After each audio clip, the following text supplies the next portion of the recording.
ఈరోజు గోధుమ ఉప్మా చేస్తున్నా. కొంచెం వేరుశెనగ గుళ్ళును జీలకర్రను జీడిపప్పు వేసాను ఆయిల్లో. శనగపప్పు మినపప్పు ఆవాలు వేయలేదు. ఇంకా టమాటా ముక్కలును కరివేపాకును ఉల్లిపాయ కొంచెం ఒక్క పచ్చిమిర్చి ముక్కలో వేస్తున్నా.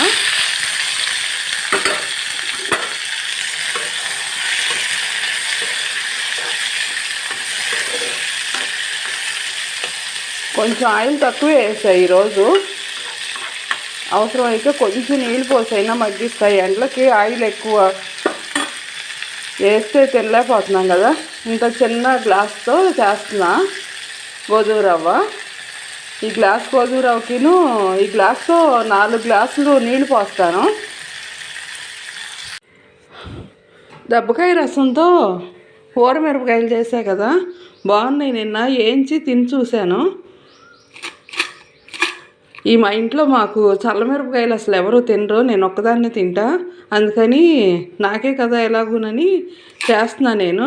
మీరైనా దెబ్బకాయలు ఉండవు కాబట్టి నిమ్మకాయ రసంతో అయినా చేసుకోవచ్చు. కొంచెం చేసుకుని చూడండి.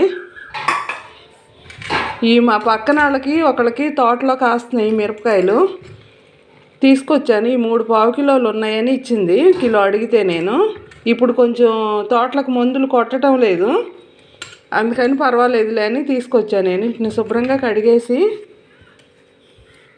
చాకుతో చిన్న ఘాటు పెడతా, మరీ మధ్యలో చీల్ చేయకుండా. రసానికేమో 2 దెబ్బకాయలు పెట్టుకున్నా. కల్లుప్పు ఇంకా ఇంతే. పెట్టుబడి తక్కువ కదా, వీటికి సంవత్సరం నిల్వ ఉంటాయి మిరపకాయలు. ఈరోజు నేను దోసకాయ టమాటా ములక్కాయ కూర వండుతున్నాను. కోడిగుడ్లు ఉడకబెట్టిన గుడ్లు 2 వేస్తా ఇందులో. ఈ కూర ఉడికాక ఇప్పుడైనా వేసుకోవచ్చు, కానీ గుడ్లు ఉడుకుతున్నాయి, ఇంకా ఉడకలేదు. ఈ తాలింపులో ఈ ముక్కలన్నీ వేసేసి కొంచెం ఉప్పు కారం పసుపు కూడా వేసా. పక్కన వాళ్ళు వడియాలు పెట్టడానికి రమ్మన్నారు. పిండి గ్రైండ్ చేసుకున్నాక కేకేస్తాము, కొంచెం వడియాలు పట్టి పెట్టమన్నారు. అందుకని కూర పెందలాడే వండేద్దామని పెట్టాను. దీనికి అవసరమైనవన్నీ వేసేసా. ఈ మూత పెట్టి మగ్గించుకుని వాళ్ళు ఎప్పుడు పిలిస్తే అప్పుడు ఈ లోపు ఏదో ఒక పని చేసుకుంటా, ఎప్పుడు పిలిస్తే అప్పుడు కూర అవ్వకపోయినా స్టవ్ ఆఫ్ చేసేసి వెళ్తాను. మిల్లు ఉంటుంది కదా, మిల్లు దగ్గరలో ఉండే ఇంట్లో మొదలెడతాం. ఈ గ్యాస్ బండ్లు గోస్ బండ్లు మొత్తం బండ పెట్టేసి అందరూ కలిపి ఒక బండ పెట్టుకుంటారు. పెట్టేసి ఆ బండ తలా కాసిన అయితే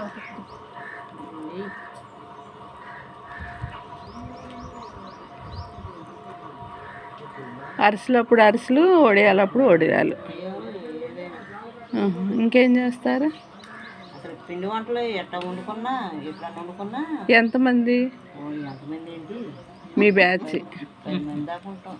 అబ్బా, ఇప్పుడు 10 మందికి అరిసెలు వండాలిగా. వారం రోజులు. ఓహో, ఒక రోజు ఇద్దరు కాడికి లేపేయటమే. ఓహో, అట్టయితే అయిపోతాయిలే. అంటే ఏళ్ళలో కూడా కొంతమందికి ఏయోడు పనులు వస్తూ ఉంటాయి, వస్తూ ఉంటారు కదా. ఓహో, ఇప్పుడు అరిసెలు అంటే 6 ఉండాలి కంపల్సరిగా. అవునవును. ఈ 6లో ఎవరో ఒకళ్ళు అటు ఇటు వెళ్ళినా చేసినా ఈ 10 మందిలో సరిపోతుంటారు. ఓహో, ఇంకెవరైనా కావాలన్నా వస్తారు. ఇంకా మాకు భజన వచ్చి ఉంది. ఓహో, వాళ్ళు కూడా వస్తారు. భజనలు చేస్తారా? గుడి ఉందా దగ్గరలో? గుడి కాదు, మామూలుగా ఇలా దగ్గరే చేస్తాం. ఎవరికైనా కావాలంటే భజన పెడతాం. ఓహో, లలిత. ఎంతమంది వెళ్తారు? జనాలు 30 మంది దాకా ఉన్నారు భజనకి. వాళ్ళలో ఒక 10 మంది అటు ఇటు పనులు మానుకుని 20 మంది తక్కువ ఉంటారు. ఓహో, ఎంత టైం పడుతుందో భజనకి? ఒక భజనకి వెళ్తే 10 నుంచి 12ంటికి అవజేయటమే. 2 గంటల భజన. బాగుంది. ఏం భజనలు చేస్తారు? బాబా భజన అంటే దాంట్లో అన్ని పాటలు వస్తాయిలే. బాబా భజనలో బాబావారి భజన. మణిదీప వర్ణం చేస్తారా? ఇల్లు కట్టుకున్నాడు.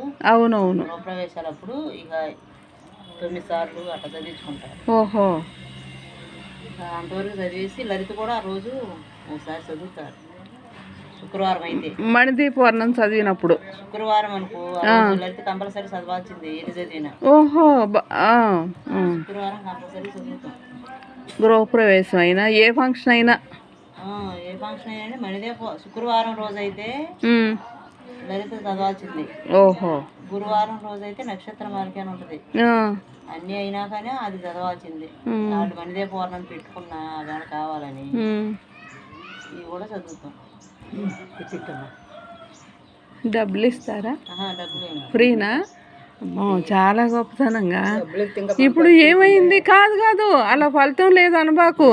కాదు మరి ఏదో ఒకటి వాళ్ళకి ఉపయోగపడాలి కదా. ఇప్పుడు మొన్న మన గుళ్ళో భజన చేశారు కదా, 7,000 అంట బ్యాచ్కి. అది తప్పే ఉంది, మరి వాళ్ళకి కావాలి కదా. కానీ చాలా బాగా చేశారు. వాళ్ళు బతకడానికి అది మార్గం. ఆ మార్గంలో మళ్ళా భక్తి. ఇక్కడ గుళ్ళో ఏ ఊరు వాళ్ళు వదినా తెలుసా నీకు? మీరేమో ఫ్రీగా చేస్తామంటే మరి చాలా మంది చేయించుకుంటారు.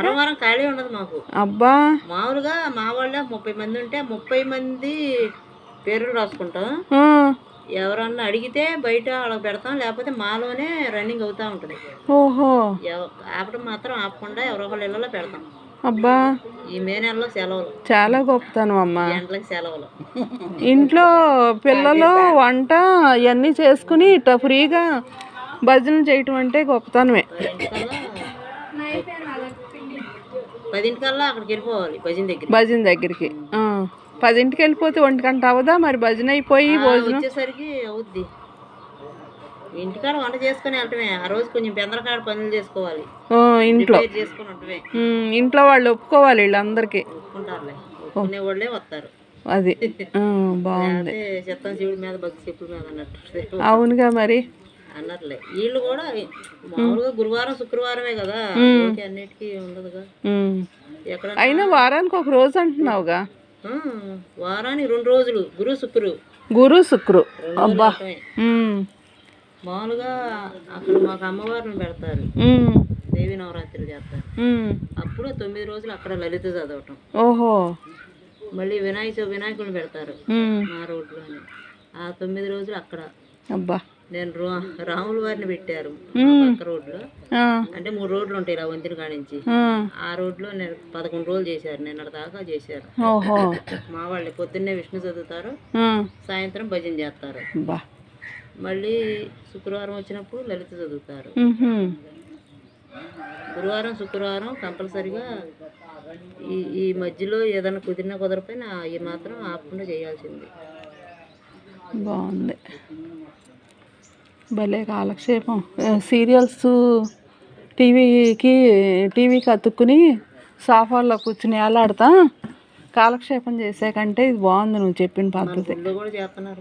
అవును, రాత్రి చేశారు ఇక్కడ. మరి ఇప్పుడు భజన పూర్తయ్యాక భోజనం చేసేసినాక తాంబూలం ఏమన్నా ఇస్తారా చేయించుకున్న వాళ్ళు? భోజనాలు అని ఉండవు, వాళ్ళు స్పెషల్ గా చేసుకుంటే భోజనాలు కానీ భోజనాలు ఏమి ఉండవు. ఓహో అంతే, ప్రసాదాలు దేవుడికి నైవేద్యం పెడతారు కదా, ఆ ప్రసాదాలు అందరూ పెడతారు. కొందరు తాంబూలం పెడతారు, కొందరు జాయిట్ తాంబూలం పెడతారు. ఎవరిష్టం వాళ్ళది. ఓహో అసలైతే మేము ఓకే అడవులు ఏం చెయ్యొద్దని చెబుతాం. ఓహో చేసుకునే వాళ్ళు ఉంటారు, చేసుకోలేని వాళ్ళు ఉంటారు కదా.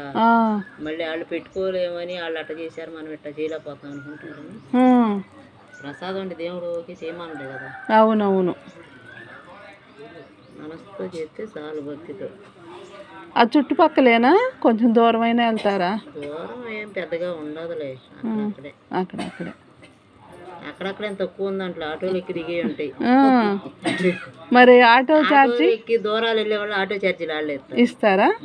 కనీసం అది న్యాయం కదా. ఆటో ఊరికి అది దూరం అయితే దగ్గర అయితే వాళ్ళకి చేయించుకున్న వాళ్ళకి పుణ్యం దక్కాలిగా. మరి లేకపోతే మేమే పెట్టుకెళ్తాం. 10 రూపాయలు 15 రూపాయల వరకు ఎలా 10 రాను 10 ఉంటాయి, 15 రూపాయలు ఉంటాయి. గల్పుల్లోనే ఏముంది, ఎక్కి దిగితే 15 రూపాయలు. అవునవును. ఇప్పుడు ఇప్పుడు ఆటో ఎక్కి దిగితే 15. ఎక్కువ శాతం నడిచి వెళ్ళిపోవటం ఎక్కువ మాకు. ఓహో. దగ్గరగానే ఉంటారులే. బండ్లు ఉన్నోళ్ళు ఉంటారు, బండ్లు వేసుకొస్తారు. ఓహో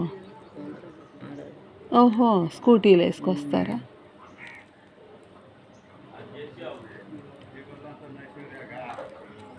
నువ్వు నేర్చుకున్నావు లక్ష్మి బండి? బండి రాదు. రాదా నీకు? చేసుకున్నట్ట మరి నేర్చుకునే బండి ఎందుకు మనం ఏం చేయాలి? అది దండగా దండకాదు, దండకని కాదు, ఫోన్లో మనకి వేసే బ్యాలెన్స్ దండకంటాడు.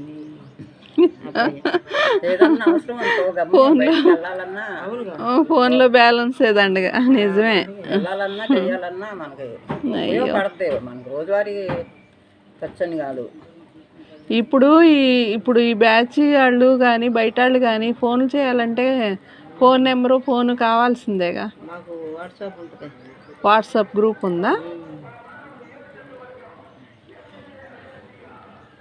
ఇప్పుడు ఎన్నాళ్ళ నుంచి ఇలా భజనలు? అబ్బా, 10 సంవత్సరాల నుంచి.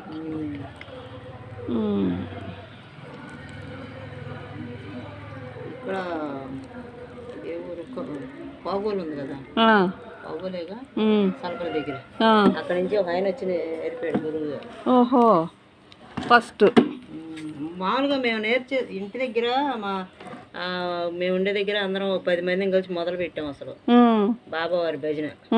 అట్ట జనం పెరిగి లలిత అన్ని మొదలుపెట్టి అందరం అన్ని పాటలు మొదలు పెడితే ఇక ఇట్టకన్నా తాళాలతో నేర్చుకుంటే బాగా గురువు గారిని పెట్టి నేర్చుకుంటే బాగుంటుందని ఎవరికాళ్ళు మొదలు పెట్టారు.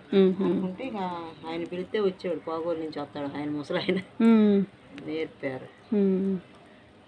మనిషి 2 చేలు అయినాయి, నేర్చుకున్నాం. ఒకసారి రంగారావు కూడా వచ్చాడు నేర్పుతానని. మన ఈ రంగారావు పాటలు ఏంటంటే 50 మంది ఏమో అరటిపళ్ళు పెట్టుకొని 9 జోళ్ళు అరటిపళ్ళు పెట్టుకొని చేసుకుంటారు.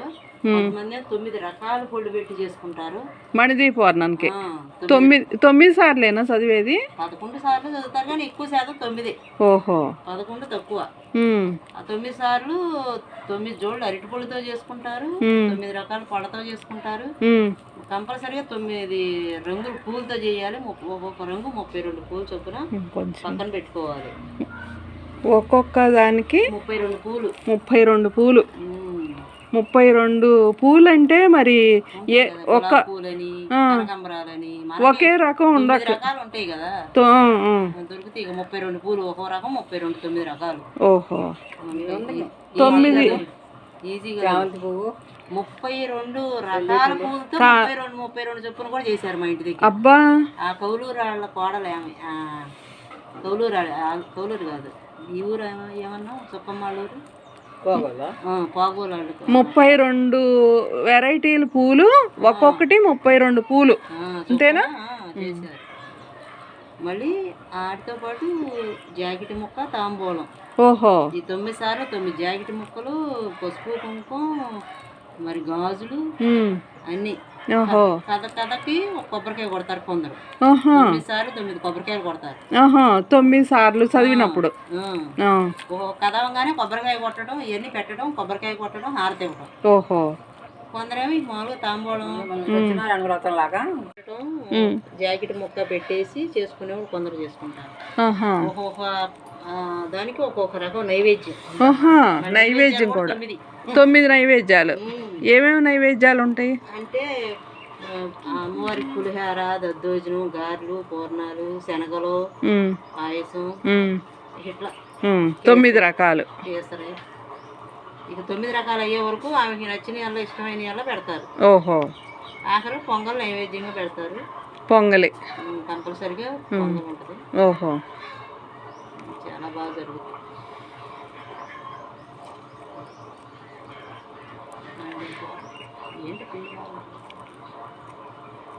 మణిదీప్ వర్ణన చాలా మంచిదంట.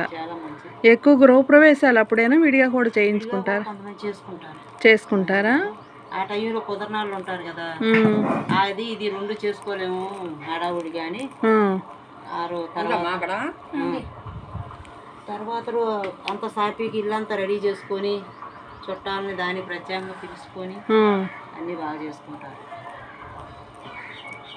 అలాంటప్పుడు వీళ్ళకి కూడా భజన వాళ్ళకి కూడా భోజనాలు ఏర్పాట్లు చేస్తారు, స్పెషల్గా చేసుకునేవాళ్ళు. ఓహో, మామూలుగా అయితే తక్కువ, ఈ గృహప్రవేశాలని ప్రసాదం వరకే, ఇంకా మామూలుగా అయితే ప్రత్యేకంగా ఏదన్నా చేయాలంటే చేస్తారు. కానీ బాగా జరుగుతాయి. హనుమాన్ చాలీసా లేదా? హనుమాన్ చాలీసా కూడా చదువుతారా? ఎక్కువ సార్లు చేయరు, 27 సార్లు 11 సార్లు అట్లా. ఓహో, ఎక్కువ సార్లు అంటే టైం సరిపోదు, చేయలేరు. చాలా టైం పట్టింది రావాలన్నా మొన్న గుళ్ళో. కాకపోతే ఎప్పుడన్నా ఈ నవరాత్రులు మొన్న రాముల వారి పీఠం దగ్గర 108 సార్లు చదివారు, పోయిన మంగళవారం. ఓహో, మా వాళ్ళే 108 సార్లు. హనుమాన్ జయంతి ఏదనంట కదా మొన్న. అవునవును, కళ్యాణం రోజున ఇక్కడ కూడా గుళ్ళో చదివారు, ముందు రోజు చదివారు ఇక్కడ. ఏకాదశి, పౌర్ణమి, ఓహో అన్నీ వచ్చినాయి. అబ్బా, బాగా చేస్తారు. ఏదైనా రాము అని అనరు, 90% హాజరవుతారు. కాకపోతే ఈ ఎండల మూలాన ఎండల్లో అవుతున్నారు జనాలు. సెలవులకు వెళ్తారు, వెళ్ళే వాళ్ళు సెలవులకు వెళ్తారు, వచ్చేవాళ్ళు ఇళ్ళకి సెలవులకు పిల్లలు వస్తారు. అవునుగా, ఇంట్లో పనులే సరిపోతాయి. పనులు ఆడవిడికి వెళ్ళలేక మానేస్తారు. మంచం నిండిపోయింది. నిన్నటి వరకు కూడా ఇంకా ఏమన్నా ఇయ్యాలేమో, వేరే మంచం కదా. అయిపోయిందా లక్ష్మి? సరిపోయింది అయితే, కొంచెమే ఉంది ఖాళీ. ఏదమ్మా పిండి ఎంత సర్ది పెట్టినా చిన్న లింగే మొక్క లాంటిది వేసి పట్టుతే ఏదైనా పేట. ఓహో, అది ఆ గిన్నెలో అదేనా? ఇక్కడ ఉంది కొంచెం ప్లేస్. పిండి గిన్నెలో లేదు పిండి. భలే కబుర్లు, చక్కటి మంచి కబుర్లతో ఈరోజు వడియాలు జయప్రదమైనవి నీ వల్లే. అసలు పట్టినట్టు కూడా లేదమ్మా నిజంగా లక్ష్మి. నాకు చెయ్యి నొప్పిగా ఉంది, అసలు కొంచెం పట్టేసి వెళ్ళిపోదాంలే అనుకున్నా. రమణ కదా నీ పేరు? లక్ష్మీనేనా? వెళ్ళిపోదాం అనుకుంటే అసలు పట్టినట్టు కూడా లేదు వాళ్ళ. పొడియాలు పట్టాలి, రబ్బర్ పోయి మణి లక్ష్మక్క. ఏంటి ఇంకా లక్ష్మక్క తలుపు తీయలేదు, లెగవలేదు, ఆదివారంగా ఇంకా లెగవలేదేమో అనుకుంటున్నట్ట. భాగ్యలక్ష్మి అంటే ఫోన్ చేసింది, వాళ్ళింటే గ్రైండర్ లేస్తుంది పైన ఇంటి దగ్గర. అక్క తెలుసు మరి అంటే అక్కడ తిరణాలకు వచ్చాము, మేడారం వెళ్ళేవాళ్ళంగా. ఫోన్ చేస్తే నేను ఎక్కడ ఉన్నానమ్మో, ఊర్లో ఉండా, ఒడియాలేవు, ఏమీ లేవు. ఏముందో చెప్పు, దాన్ని బట్టి కూర్చుంటా. పనులు ఉన్నాయి.